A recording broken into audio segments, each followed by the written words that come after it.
믿음의 확신과 열정은 하나님의 일을 하는 데 있어서 매우 중요한 요소죠. 그래야만 반드시 주신 사명을 성공할 수 있기 때문에 그렇습니다. 되돌아보면 하나님은 자신의 존재를 사람들에게 강하게 확신시켜주는 사람에게는 강력하게 역사하십니다. 하나님의 살아계심을 확실하게 믿는 자에게는 하나님의 표적과 나타나심도 확실하게 나타나죠. 그리고 하나님을 온전히 믿는 자에게는 온전한 역사가 일어납니다. 하나님은 오늘도 하나님의 일을 이루시기 위해서 하나님의 일을 대신해 줄 수 있는 대리자를 찾고 계셔요. 그리고 준비시키고 훈련시키십니다.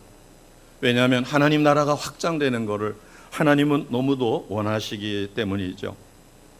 많은 사람들이 하나님을 믿는 데는 많은 것이 있어야 되는 걸로 생각합니다. 그러나 그렇지 않습니다. 하나님을 믿는 것은 아주 간단해요. 다른 말로는 아주 단순합니다. 성경 말씀이 선포되는 말씀이 하나님의 말씀인 것을 그대로 믿기만 하면 됩니다. 또 병든 자를 일으키고 죽은 자를 살리는 역사하는 힘이 기도에 있다. 그래서 믿음의 기도는 능력이 있다는 사실을 믿고 기도하면 그대로 이루어집니다. 또한 성령의 능력, 이것이 있으면 불가능이 없습니다. 이것을 믿는 믿음, 이것만 있으면 하나님을 믿는 데는 전혀 어려움이 없어요. 그러나 문제는 믿음이 확실하게 있느냐 하는 것입니다. 믿음의 확신과 열정이 있는가 하는 것이에요. 어떤 분이 이렇게 이야기합니다. 나는 성경도 많이 읽어봤고 설교도 많이 들었지만 도무지 믿어지지 않는다. 왜 그럴까요? 우리가 처음 믿었을 때 또 어느 순간에는 성경도 많이 읽어보고 설교도 많이 들었지만 믿어지지 않아서 고생한 적이 있으실 거예요. 그럴 때 우리는 점검해 봐야 합니다. 무엇을? 내가 말씀을 하나님의 말씀이라고 믿고 그 말씀에 순종했는가? 아니면 그냥 읽기만 하고 듣기만 했는가? 거기에는 순종이라고 하는 것이 반드시 점검되어야 할 것입니다. 믿음은 세상 사람들처럼 신뢰관계로 나 믿어, 그래 너 믿어, 이런 정도의 신뢰가 아니라 믿음은 순종하게 될 때, 하나님의 말씀을 믿고 순종하게 될 때 그것이 나에게 진실한 믿음이 됩니다. 바꿔 이야기하면 하나님의 말씀을 믿고 그 말씀에 반드시 순종해야만 의심 없이 믿어지고 그 믿어진 믿음이 나의 소중한 믿음이 되어 나를 구원할 수도 있고 능력과 권세가 나타날 수도 있습니다. 자, 좀 더 구체적으로 말씀을 드려보면 하나님을 믿으십니까? 라고 물었을 때 많은 사람들이 쉽게 대답합니다. 네, 믿지요. 그러나 똑같은 말입니다. 하나님을 믿으십니까? 라는 말이나 하나님의 말씀에 순종하십니까? 이렇게 물으면 주저할 수가 있어요. 하나님을 믿는 거나 하나님 말씀에 순종하는 것이나 똑같은데 사람들은 자신도 모르는 사이에 하나님을 믿는 것과 하나님의 말씀에 순종하는 것은 다른 것으로 생각하는 거예요. 이거는 아주 사악한 영이 우리를 미혹하는 것이고 자신도 모르는 사이에 속고 있는 것입니다. 그렇기 때문에 하나님을 믿는다라고 믿고 있으면서도 능력의 삶을 살 수 없는 것이에요. 반드시 점검해야 합니다. 하나님의 말씀에 순종하는가? 그러면 이것은 달리 이야기하면 성령께서 하나님의 말씀을 깨닫게 하고 내게 감동을 주십니다. 손쉽게 이야기하면 기도해야 하는데 라고 하는 것은 하나님이 내게 주신 감동이에요. 그러면 순종했느냐? 순종하지 않았느냐? 나도 성경을 읽어야 되는데, 초등학교 이제 막 들어간 아이가 성경을 완독했다는데 나도 도전해야지. 성령께서 주신 감동입니다. 그러면 순종했느냐? 순종하면 놀라운 역사가 일어납니다. 그러나 순종하지 않으면 그냥 생각으로 그쳐버려요. 하나님의 말씀을 듣고 감동을 받고 또 성령의 강한 역사로 눈물을 흘리며 회개를 했으면 주신 감동대로 실천을 했느냐, 하지 않았느냐, 이것이 하나님을 믿는 거냐 믿지 않는 거냐의 판가름이 나는 겁니다. 그러나 많은 분들이 하나님을 믿는다라고 하면서 하나님 말씀에 순종하거나 말씀을 따로, 그리고 하나님 아는 것은 따로, 진짜 참된 믿음을 갖게 되면 믿음의 확신이 생깁니다. 내가 믿어지는 게 아니라 믿어지는 거예요. 내가 믿는 것이 아니라. 우리가 처음에 예수님을 믿고 나서 나는 당연히 예수님을 믿고 구원받았다라고 생각했지만 어느 순간에 이게 아니구나. 나는 구원 못 받았네. 왜? 내가 진실로 죄인이라는 사실을 시인하지 못하고 있기 때문에. 그래서 다시 말씀으로 돌아가서 하나님의 은혜를 구하고 노력을 했었을 때 내 힘으로 도저히 되지 않는다는 것을 우리는 깨닫습니다. 그리고 나서 하나님의 은혜 가운데 내가 죄인인 사실이 믿어지고 진실로 회개했더니 하나님의 역사가 일어나요. 그래서 바꿔 이야기하면 오늘 제목처럼 믿음의 확신이 생기고, 믿음의 확신이 생기면 반드시 뒤따라오는 변화가 있어요. 열정적인 삶으로 바뀝니다. 우리가 갖고 있는 믿음은 내가 얻은 믿음이에요? 하나님이 주신 믿음이에요? 하나님이 주신 것입니다. 내가 구원받는 믿음은 나의 믿음이 아니에요.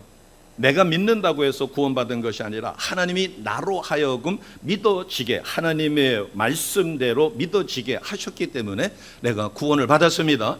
그럼 하나님이 주신 것인데 시원찮은 거 주셨겠어요? 그 믿음이 온전히 내가 하나님이 주신 믿음을 갖고 있다면 그 믿음은 반드시 나를 변화시킵니다. 하나님을 온전히 믿는 사람은 찬송하는 모습도 달라요. 이미 찬송하면 그 찬송 속에 하나님의 영이 기뻐하시고 그 영이 내 영 속에 나와 함께 기뻐하시며 우리는 찬송에 몰입하게 돼요. 그리고 찬양의 은혜가 쏟아집니다. 아멘. 기도가 달라져요. 전에는 중언부언 기도했고 또 이렇게 했지만, 그러나 많은 기도를 하지 않아도 무릎 꿇고 하나님 앞에 진실로 주님 할 때 벌써 성령의 임재를 체험해요. 이게 뭐지? 나중에 알고 보니까 그게 성령이 임하신 것이라는 거예요. 그리고 나서 기도했는데 그 기도가 확신이 생기고 얼마 있다가 기도가 응답된 사실을 현실에서 우리는 확신하게 됩니다. 이것이 성공적인 믿음이에요. 그래서 믿음은 분명히 하나님이 주신 것이기 때문에 믿어지는 확신이 있고 거기에 뒤따르는 열정이 있다는 것이에요. 우리는 성공적인 믿음의 비밀이 무엇일까? 그것은 몇 가지로 분류해 보면 지금 내가 하고 있는 이 일이 아주 중요하다라고 하는 확신이 생기는 거예요. 나는 전업주부로서 하나님이 내게 주신 이 자녀를 최선을 다해서 양육하는 것. 지금 나는 생산적인 일들 못해요. 왜? 직장에 나갈 수 없잖아요. 아기 키우니까. 그러나 나에게 주신 이 생명을 하나님이 주셨기 때문에 하나님의 뜻대로 잘 양육하며 어려서부터도 신앙을 심어주기 위해서 최선을 다한다면 그 일은 아름다운 일이요, 하나님 앞에 칭찬받을 만한 소중한 일입니다. 이런 확신이 생기는 거예요. 그렇기 때문에 아기를 키우면서 우울증에 빠지질 않아요. 기쁨이 있어요. 그 아이와 더불어서 행복해요. 그리고 나서 아이가 어느 정도 성장하면 또 하나님께서는 또 다른 사명을 주실 테죠. 지금 내가 쓰고 있는 이 시간, 여기서 예배드리는 이 시간이 이 세상에서 제일 소중하다라는 확신이 있습니다. 그렇기 때문에 우리는 예배의 자리에 달려온 것이에요. 지금 내 자신이 만나고 있는 이 사람이 이 일을 이루는 데 있어서 가장 소중한 사람이라는 확신이 있고, 그렇다 보니까 그 사람과 더불어서 열심히 노력하며 최선을 다합니다. 오늘 설교의 제목인 이 열정이라는 말은 그 원어로 보면 신이 내렸다라는 의미를 갖고 있어요. 우리가 세상적인 일에 열심히 할 수 있습니다. 직장에 목숨 걸 수 있어요. 출세하기 위해서. 그러나 그것은 세상적인 열정이고, 하나님의 일을 하는데 하나님이 주시는 그 열정은 내 힘 가지고는 불가능합니다. 그래서 많은 사람들이 예수님을 믿으면서도 미적지근하게 믿어요. 왜? 열정은 하나님이 구원의 확신이 있는 사람, 구원의 감격이 있는 이에게 주시는 선물이기 때문에 그렇습니다. 찬양을 드릴 때도 성령에 사로잡힌 사람은 그 찬양을 통하여 벌써 은혜를 누리는 거예요. 하나님 앞에 올려드리는 것이지만 하나님이 성령으로 그의 영 속에 기쁨을 주시고 감격을 주시죠. 우리는 왜 거룩한 열정이 필요할까? 우리가 세상을 살아가는데도 세상 사람들도 많은 장애물을 건너가야 합니다. 극복해야 되죠. 그러나 신앙 안에도 우리가 부딪혀야 할 장애물들이 있습니다. 그 장애물을 뛰어넘는 힘, 끝까지 승리할 수 있는 힘, 그것이 바로 믿음의 열정입니다. 자, 오늘 본문 말씀을 보면 우리가 워낙 이 많은 분량이라서 다 참고할 수는 없지만 같은 열왕기 상이니까 17장 1절을 보겠습니다. 17장 1절을 보면 지금 엘리야가 사역하고 있는 이 시대가 아합 왕, 아주 악한 왕이에요. 자, 그러면 16장 31절을 보겠습니다. 아합이 어떤 사람인가? 30절 31절 같이 선포합니다. 시작.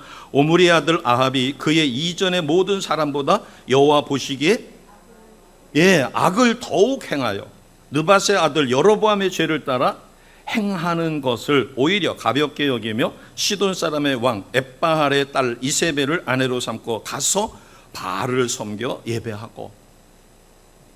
자, 30절에 보면 이전에 어떤 왕보다도 악한 왕이라는 거예요. 그리고 바알을 섬긴다는 겁니다. 그래서 엘리야 선지자를 못마땅해 가지고 틈만 있으면 엘리야를 능지처참하려고 벼르고 있는 왕 앞에 엘리야가 담대히 하나님의 말씀을 선포합니다. 그게 17장 1절이에요. 어떻게 이런 담대함이 생기며 주저없이 가서 왕에게, 자기를 죽이려고 벼르고 있는 왕에게 담대하게 선포할 수 있을까? 자, 17장 1절 내가 엘리야라고 생각하시고 우리가 담대히 선포하는 믿음을 갖습니다. 시작.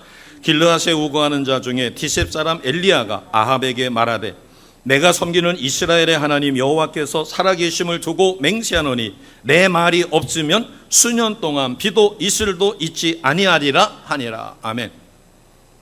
액면 그대로 보면 악담이죠. 조금만 비가 안 와도 농사가 되지 않아서 먹고 사는 것이 심각한 이 중동 지역에 수년 동안 비도 이슬도, 비는 안 와도 매일 아침에 일기차로 인해서 이슬이 땅을 적셔주기 때문에 풀이 자라고 그 풀을 가축들이 먹고 자라는 거예요. 근데 비도 없고 아예 이슬도 없다는 이야기는 이제 먹는 문제가 심각한, 굶어 죽게 생겼어요. 그런데 이 말을 누구에게다가 전하느냐면 왕 앞에 가서 하나님의 살아계심을 두고 맹세합니다 하면서 내 말이 없으면 수년 동안 비도 이슬도 내리지 않습니다. 어떻게 이런 믿음의 확신과 열정, 담대함이 있을까? 엘리야는 신실한 선지자이기 때문에 하나님의 살아계심을 확실히 믿는 믿음에서 온 것입니다. 이와 같은 믿음을 소유하시기를 주님의 이름으로 축복합니다.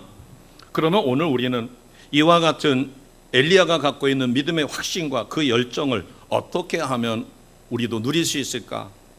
자, 첫 번째는 어떤 경우에도 하나님만을 바라보는 것이죠. 바꿔 이야기하면 예수님만을 바라보는 것입니다. 자, 이 말씀의 적절한 말씀이 히브리서 12장 2절 말씀입니다. 믿음의 주여 또 온전케 하시는 이 예수를 바라보자. 그는 그 앞에 있는 기쁨을 위하여 십자가를 참으사 부끄러움을 개의치 아니하시더니 하나님 보좌 우편에 앉으셨느니라. 아멘. 자, 2절 앞부분을 보니까 믿음의 주여 또 온전케 하시는 누구를 바라보자고요? 예수님을 바라보자. 우리가 누구를 바라보느냐에 따라서 닮아갑니다. 초등학교에 들어가면은 누가 우상이에요? 여기서 우상은 나쁜 의미의 우상이 아니라 모델. 나의 모델이 누구예요? 선생님이죠. 그러니까 선생님을 마냥 좋아하고 선생님 글씨까지 닮는 거예요. 심지어는 선생님 걸음걸이까지도 닮으려고 하죠. 누구를 바라보자고요? 예수를 바라보자. 어떤 상황이 있더라도. 이 비근한 예를 마태복음 14장에 보면 베드로, 야고보, 안드레, 빌립과 함께 배를 타고 갈릴리 바다를 건너가는 중에 누군가가 한밤중에 바다 위를 걸어옵니다. 다른 동료들이 귀신이라고 놀라서 어쩔 줄을 몰라요. 그런데 예수님께서 말씀하십니다. 내니 두려워 말라. 그 소리를 들어보니까 베드로가 주님이신 거예요. 베드로가 주님인 것을 확인하고 주님이 바다 위를 걸어오니까 주님처럼 자기도 걷고 싶었어요. 주님, 저도 바다 위를 걷게 해주세요. 오라. 그럴 때 주님을 믿고 주님만을 바라보고 배에서 내렸으니 빠지지 않고 바다 위를 걸었어요. 우리가 이미 잘 알고 있는 내용이죠. 그런데 베드로가 바다에 빠졌어요. 언제? 커다란 파도가 쳐서 그 파도의 위협을 느껴 두려운 마음에 생겼을 때 빠져들었어요. 바다로. 주님만을 바라보며 담대함을 갖고 믿음을 갖고 걸었을 때는 바다 위를 걸었지만 두려움으로 인하여 그 믿음이 훼손되자 바다로 빠져들었어요. 사도 바울은 엄청난 고난과 시련 가운데서 더군다나 감옥에 있으면서 빌립보 교회 성도들에게 빌립보서 4장 4절 말씀을 전합니다. 주 안에서 항상 기뻐하라. 내가 다시 말하노니 기뻐하라. 자신은 지금 감옥에 있는데 빌립보 성도들에게, 사실 이것은 간단한 것 같지만 항상 기뻐한다는 것은 쉽지 않습니다. 그런데 우리가 놓치는 게 있어요. 세상적으로 항상 기뻐할 수 있는 것이 아니라 어디서 항상 기뻐하라는 거예요? 주 안에서. 성령의 충만한 은혜를 받고 내가 주 안에서 은혜가 풍성할 때는 우리는 염려, 걱정, 근심 없고 그것이 질속이 얼마가 되든 간에 우리는 기뻐할 수 있습니다. 심령의 기쁨이 넘치는 거예요. 좀 옹색한 비유지만 명절 때가 돼서 집안의 음식이 그득합니다. 지천에 먹을 것이. 그럴 때 시장길을 느껴요, 안 느껴요? 시장하다는 걸 별로 안 느껴요. 그렇다고 해서 엄청나게 음식을 많이 먹은 게 아닌데도 불구하고 배가 안 고픈 거예요. 왜? 지천의 음식이니까. 또 음식 만드는 냄새가 진동을 하고. 그런데 집안 냉장고를 열어보니까 먹을 게 아무것도 없는 거예요. 그럴 때 시장길을 훨씬 더 느껴요. 눈에 보이는 것이 음식 냄새가 나고 눈에 보이는 것이 전부 다 먹을 수 있는 맛난 음식일 때는 배가 고프지 않습니다. 바꿔 이야기하면 우리는 세상에서는 항상 기뻐할 수 없어요. 어떻게 세상에서 항상 기뻐할 수 있어요? 그러나 주의 성령의 능력이 내게 임하면 우리는 주 안에서 세상 사람들이 바라볼 때 항상 기쁨이 넘칩니다. 그래서 우리는 행복한 삶을 살게 되는 것이에요. 그리고 그 믿음이 식지 않기 위해서 말씀과 기도로 성령 충만한 은혜를 누리는 것입니다. 우리가 앞서서 성화의 시간을 가진 것도 그런 맥락이에요. 내가 세상에서 알고도 짓고 모르고도 지은 죄로 성령의 역사를 막은 것이 있다면 성화의 시간을 통하여 모두 용서받았다는 믿음의 확신을 갖고 우리는 열정적인 믿음의 삶으로 회복이 일어나야 합니다. 이것이 바울이 빌립보서 4장 4절에 자신은 로마 감옥에 있으면서 주 안에서 항상 기뻐하라. 너무 중요하기 때문에 내가 다시 강조한다. 기뻐하라. 기뻐하시는 삶을 주 안에서 누리시기를 주님의 이름으로 축복합니다. 그러기 위해서는 아주 중요한 요소가 있어요. 우리는 주님의 말씀에 어떤 경우라도 순종해야 합니다. 어떤 경우라도. 자, 17장 3절에서 5절을 보겠습니다. 아방을 찾아가서 담대히 선포했어요. 하나님이 내게 말씀하셔서 내 말이 없으면, 내 기도가 없으면 수년 동안 비도 이슬도 있지 않을 거예요. 그리고서 이제 곧 극심한 가뭄이 찾아오니까 하나님이 엘리야에게 명령하십니다. 자, 3절을 같이 하겠습니다. 3절, 17장 3절입니다. 엘리야가 이 명령에 순종하죠. 3절 같이 갑니다. 시작. 너는 여기서 떠나 동쪽으로 가서 요단 앞 그릿 시냇가에 숨고. 아멘. 그릿 시냇가로 가라는 거예요. 그래서 엘리야는 순종합니다. 요단 앞에 있는 그릿 시냇가에. 그런데 7절에 보니까 땅에 비가 내리지 않아 가뭄이 얼마나 심했으면 그 시내가 말랐어요. 그러자 하나님이 다시 명령하시는 거예요. 자, 17장 8절에서 24절입니다. 자, 다 읽을 수 없으니까 9절을 보시면 어디로 가라고 말씀하셨어요? 너는 일어나 시돈에 속한 사르밧으로 가서 거기 머물라. 우리가 유명한 사르밧에 사는 과부의 집으로 가서 놀라운 기적을 일으키죠. 자, 18장으로 넘어가서 19절에서 40절을 보게 되면 18장 19절에서 40절을 보시면, 자, 먼저 19절에 바알의 선지자 450명, 그 아내 되는 아합왕의 아내 되는 이세벨이 얼마나 우상을 숭배하는지, 자신과 이 우상 숭배 선지자들이 같은 상에서 밥을 먹는 거, 그만큼 존대한다는 거겠죠. 그래서 바알 선지자 450명, 아세라 선지자 400명을 갈멜산으로 모아서 누가 참신인가 해서 겨루는 거죠. 바알과 아세라 850명이 난리를 쳤어도 결국 하늘에서 불이 내려 제단에 제물을 태우지 못했어요. 그러나 우리가 잘 아는 것처럼 엘리야는 물동이로다가 물을 갖다가 수없이 퍼붓고 그 도랑을 파놓은 것에 물이 가득 찰 정도로, 그랬는데도 불구하고 하나님 앞에 부르짖으니까 하나님께서 불을 내려 그 제단을 태웠습니다. 자, 18장 38절 한 절만 읽어봐도 어떤 역사가 일어났는가 알 수 있습니다. 18장 38절이에요. 같이 합니다. 시작. 이에 여호와의 불이 내려 번제물과 나무와 돌과 흙을 태우고 또 도랑의 물을 핥은지라. 도랑의 물까지 싹 말라버렸어요. 기적이 일어났습니다. 그러자 우왕좌왕하고 바알, 아세라 이런 우상을 섬기던 하나님의 백성들이 돌아오는 역사가 39절에 일어납니다. 39절 같이 합니다. 모든 백성이 보고 엎드려 말하되 여호와 그는 하나님이시로다. 여호와 그는 하나님이시로다 하니 아멘. 바알, 아세라 무려 850명과 엘리야는 혼자 싸워 위대한 승리, 하나님이 자신과 함께하는,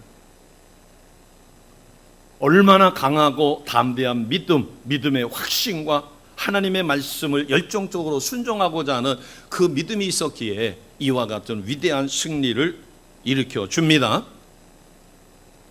그런데 나는 새도 떨어진다고 이와 같이 엄청난 기적과 역사를 일으키는 엘리야도, 자, 한 가지 더 보겠습니다. 41절에 보면 아합 왕에게 담대하게 선포하는 거예요. 벌써 이제 3년이 훨씬 지났습니다. 3년 6개월이 거의 다 되는 때예요. 엘리야가 아합 왕에게 말합니다. 올라가서 먹고 마시소서. 큰 비 소리가 있나이다. 3년 6개월 후에 비가 이제 내릴 징조가 나타나서 담대하게 왕에게 선포하는 거예요. 아까 17장 1절에는 자신의 기도가 없이는, 자신의 말 없이는 비도 이슬도 내리지 않는다고 했는데 벌써 3년 6개월이 지났어요. 갈멜산에서는 바알, 아세라 선지자 850명을 도륙했습니다. 능지처참했죠. 그리고 나서 이제 하나님이 심판하실 이후에 담대하게 또 선포하는 거예요. 왕이요, 빨리 왕궁으로 돌아가서 먹고 마시십시오. 이제 큰 비가 내려서 가뭄이 끝날 것입니다. 만약에 그렇게 되지 않는다면 죽음을 면치 못하겠죠. 지금 850명을 도륙을 내놔가지고 아합 왕이 독이 오를 대로 올랐는데 가뭄이 끝난다는 이것을 이루지 못한다면, 그러나 엘리야는 전혀 두려움 없이 담대히 선포합니다. 이와 같은 믿음의 확신과 열정을 소유하시기를 주님의 이름으로 축복합니다. 아멘. 우리가 그러나 잘 아는 것처럼 19장에 보게 되니까 그의 아내 됐던 아합 왕의 아내인 이세벨이 일을 갑니다. 내가 엘리야를 죽이지 않으면 자기가 믿는 신들이 자기를 벌줄 것이다. 엘리야는 이 정도 했으면 3년 6개월 비가 오지 않았고, 그러나 기도했더니 3년 6개월 만에 큰 비가 내렸고, 그보다 더한 것은 바알과 아세라를 섬기는 선지자 무려 850명을 기손 시냇가로 끌고 가서 거기서 다 도륙을 했어요. 살해를 한 것입니다. 그런데 이세벨이 악한 영에게 사로잡혀 엘리야를 공격할 때 엘리야는 아마 이 정도 했으면 됐겠지 하는 기대치가 있었던 것 같아요. 자, 3절을 보겠습니다. 3절을 보면 그가 이 형편을 보고 일어나 자기 생명을 위해 도망했다. 영적 침체가 일어난 거죠. 영적 침체뿐만 아니라 육체적으로도 번아웃, 탈진이 일어난 것이에요. 그래서 낙심해서 4절에 보니까 자신은 광야로 들어가 하루길쯤 더 깊숙이 들어갑니다. 사환들을 1차적으로 브엘세바에다가 머무르게 하고, 그런 다음에 자신은 광야길로 하루쯤 더 걸어 들어가 한 로뎀나무 아래에 앉아서 하나님 앞에 하소연하는 거예요. 하나님, 제가 이제 사명을 감당했으니 이 정도에서 자신의 생명을 거두어 달라. 나는 내 조상들보다 낫지 못하다. 영적으로 침체되니까 하나님 앞에 자기의 생명을 데려가 달라고 그렇게 기도하는 것입니다. 얼마나 낙심이 되었고 번아웃이 되었으면 우리가 상상만 해도 어마어마한 기적, 850명과 싸워 승리하여 그 선지자들을 전부 다 능지처참하고 3년 6개월이나 비가 오지 않았는데 담대히 선포하여 하나님께 기도했더니 하나님이 비를 내려 가뭄이 해소되는 이 놀라운 기적을 일으킨 엘리야. 그리고 하나님 말씀에 철저히 순종했던 엘리야. 그러나 그도 번아웃 되었을 때 하나님 앞에 더 이상 부끄러움 당하지 않고 더 이상 자기가 이 낙심한 추한 꼴을 보이기 싫으니까 하나님 자기 생명을 거두어 달라고 진실로 기도하는 모습을 봅니다. 그러나 하나님께서는 낙심 중에 있는 엘리야를 찾아오셔요. 5절입니다. 여기서 우리가 놀라운 것은 낙심 중에도 하나님께서 그에게 말씀하시니까 반항하고 반발하고 하나님 내가요 하나님 뜻대로 이렇게 했는데 하나님 이게 뭐예요 하고서는 하나님 앞에 도대체 내가 뭘 잘못했어요 따지지 않죠. 낙심 중에도 하나님 앞에 철저하게 순종하는 모습이에요. 자, 5절 6절 같이 합니다. 시작. 로뎀나무 아래에 누워 자더니 천사가 그를 어루만지며 그에게 이르되 일어나서 먹으라 하는지라. 본즉 머리맡에 숯불에 구운 떡과 한 병 물이 있더라. 이에 먹고 마시고 다시 누웠더니. 아멘. 내가 낙심됐을 때 입이 솥에 같아요. 음식을 먹으면 모래알이 굴러가는 것 같습니다. 맛도 전혀 못 느끼고 도저히 넘길 수가 없어요. 낙심이 극심할 때는 목도 부어가지고 물도 못 삼킬 지경이 돼요. 그런데 6절에 보니까 그 명령에 일어나 먹으라 라는 명령을 순종합니다. 낙심 중에. 그리고 7절에 보면 그리고 조금 시간이 지나자 여호와의 천사가 또다시 와서 어루만지며 이르되 일어나 먹으라. 내 갈 길을 다 가지 못할까 하노라. 그러자 8절에 또 순종합니다. 그렇게 해서 힘을 내서 40주야 40일 밤낮을 걸어 호렙산에 이르게 되죠. 그러자 하나님께서는 그를 불러 앞에 세우시고 많은 기적과 표적 가운데 하나님이 자신과 함께 하심을 확실하게 보여주시고 그의 믿음을 다시 소생시켜 주시죠. 그것이 이제 11절서부터 그 이하입니다. 14절까지. 그리고 15절에 사명을 주시는 거예요. 15절 16절 이제 낙심한 엘리야를 다시 일으켜 세워서 사명을 부여하는 것입니다. 그래서 우리는 영적으로 침체가 이루어질 수도 있어요. 또 번아웃 될 수도 있어요. 엘리야처럼 물 한 방울 넘기기 힘든 낙심의 상황이 올 수도 있습니다. 그러나 그 상황에서도 엘리야는 하나님의 말씀에 순종했죠. 그러자 그가 회복되니 하나님은 다시 15절 16절에 사명을 주시는 것입니다. 자, 15절을 보겠습니다. 여호와께서 그에게 이르시되 뭐라고 말씀하시는가 하면 너는 내 길을 돌이켜 광야를 통하여. 지금 네가 여기까지 왔는데 이 길을 다시 돌이켜 돌아가라는 겁니다. 돌아가서 다메섹에 이르거든 거기에 하사엘이라는 사람이 있으니 그를 찾아 기름 부어 아람 왕이 되게 하라. 또 16절에 보니까 님시 아들 예후에게 기름을 부어 이스라엘 왕이 되게 하라. 한 나라의 왕을 기름 부어 세울 수 있는 이 엄청난 권한을 엘리야에게 주는 겁니다. 낙심해서 죽기를 하나님 앞에 기도했던 엘리야를 다시 일으켜 세워서 이 사명을 주시는 거예요. 그리고 엘리야의 기도를 들으셔서 네가 수고하고 애썼다. 그 대신에 너의 사역을 대신할 선지자를 세우라. 그래서 엘리사에게 기름 부어 너를 대신하여 선지자가 되게 하라. 이 명령을 주셨고 이 명령은 우리가 그 뒤에를 읽어보면 철저하게 하나님 뜻대로 순종하는 엘리야의 모습을 보게 됩니다. 여기서 우리가 얻을 수 있는 교훈은 주의 말씀에 어떤 경우라도 순종할 때 믿음의 확신이, 믿음의 열정이, 그리고 주신 사명을 온전히 감당할 수 있는 온전한 회복이 일어납니다. 아멘. 우리를 회복시켜 주시는 하나님, 그리고 다시 사명을 주시고 그 사명을 감당케 만들어 주시는 하나님 앞에 온전히 세워지시는 놀라운 은혜를 누리시기를 주 예수 이름으로 축복합니다.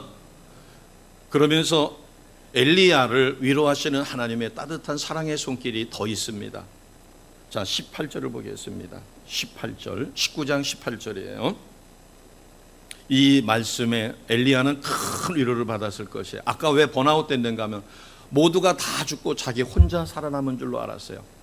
이세벨이 얼마나 악독한지, 아하방이 얼마나 악한 짓을 했는지 선지자를 다 죽이고 자기 혼자 남았다가 이제 번아웃 되니까 자신을 데려가 달라고 했는데 하나님은 그와 같은 엘리야에게 위로의 말씀으로, 이것은 오늘 우리에게 주시는 소망의 메시지입니다. 18절 같이 합니다. 시작. 그러나 내가 이스라엘 가운데 7,000명을 남기리니 다 바알에게 무릎을 꿇지 아니하고 다 바알에게 입맞추지 아니한 자니라. 아멘. 오늘 광복절입니다. 오늘도 이 뜨거운 폭염 아래 곳곳에서 악한 법에, 그리고 잘못된 시국에, 그리고 정치 방역으로 인하여 고통스러운 국민을 대신해서 1인 시위를 하거나 참여하는 주의 백성들이 있습니다. 또 악한 법이 제정되어서 통과되지 못하도록 요소에서 분야에서 최선을 다하는 사람, 아하방 시대 얼마나 악독한지 역대 어느 왕보다도 더 악한 그 시대에 하나님은 바알에게 무릎 꿇지 않는 하나님만을 진실로 사랑하는 하나님의 거룩한 자를 몇 명을 남겨두셨다고요? 7,000명을 남겨두셨다. 오늘 이 시대도 하나님이 남겨놓으신 자가 있음을 우리는 확실히 믿습니다. 우리도 그 중에 한 사람이니까요. 그래서 하나님이 주신 사명을 온전히 감당하시는 주의 거룩한 백성 되시기를 다시 한번 주님의 이름으로 축복합니다. 아멘. 오늘 우리는 하나님의 말씀 가운데 엘리야가 힘을 얻은 것처럼, 그리고 보살피고 어루만지고 먹이고 마시게 하고 다시 재우고 그렇게 해서 호렙에 이르렀을 때 하나님은 그에게 하나님이 살아계심과 네가 왜 여기 있느냐라고 하시면서 새 소명을 주시고 그 사명을 잘 감당케 하신 하나님이 이 시대에 우리를 바알에게 무릎 꿇지 않는 7,000인처럼 남겨서 쓰시고, 또 더 나아가 우리를 엘리야처럼 쓰시는 하나님이심을 확실히 믿습니다. 그리하여 오늘 제목처럼 믿음의 확신과 열정을 회복하는, 그래서 무더위도 날려버리고 코로나19의 이 두려움도 다 날려버리는 살아계신 하나님만을 증거하는 증인으로 온전히 사라지시는 우리 모두가 되시기를 주 예수 이름으로 축복합니다.